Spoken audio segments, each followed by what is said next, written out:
نبی پاک صلی اللہ علیہ وسلم۔ حضرت علامہ جلال الدین سیوطی آپ لکھتے ہیں کہ بخاری، مسلم، دیگر کتب حدیث کے مختلف حوالے ان کو سامنے لکھتے ہوئے، یعنی وہ حوالے کیا ہیں کہ آقا کریم علیہ السلام نے فرمایا، بخاری کی حدیث ہے،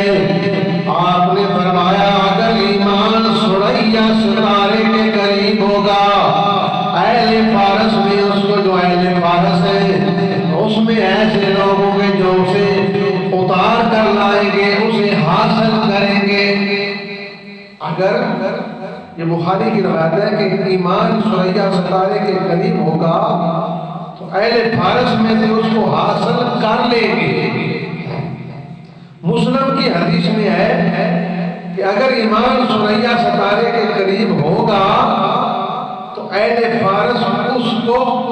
پا لیں گے۔ طبرانی کی روایت میں ہے کہ اگر دین ثریا ستارے پر بھی معلق ہوگا تو اہل فارس میں سے اسے حاصل کر لیں گے۔ اور ان تمام اقوال کو سامنے رکھتے ہوئے آپ لکھتے ہیں کہ اس سے مراد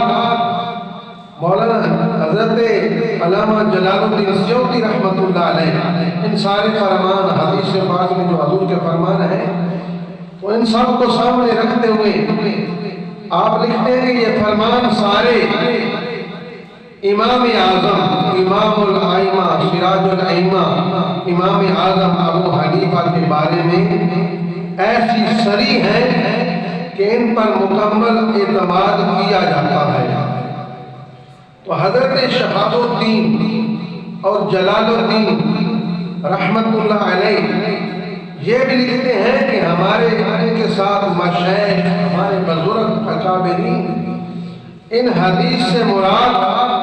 لکھتے ہیں کہ ان سے مراد امام اعظم ابو حنیفہ کی ذات ہے۔ امام اعظم ابو حنیفہ رحمۃ اللہ علیہ وہ لکھتے ہیں کہ اہل فارس میں سے ایسا کوئی نوجوان امام اعظم کے علاوہ کوئی پیدا ہی نہیں ہوا جو علمی میدان میں اس مقام پر پہنچا ہو۔ اہل فارس میں ان کا کوئی بندہ جمع نہیں جس مقام پر فارس میں رہنے والا ابو حنیفہ پہنچا ہے۔ نعمان بن ثابت رضی اللہ تعالی عنہ پہنچے ہیں تو بتاتے ہیں کہ اس مقام پر اور کوئی پہنچا ہی نہیں ہے، پیدا ہی نہیں ہوا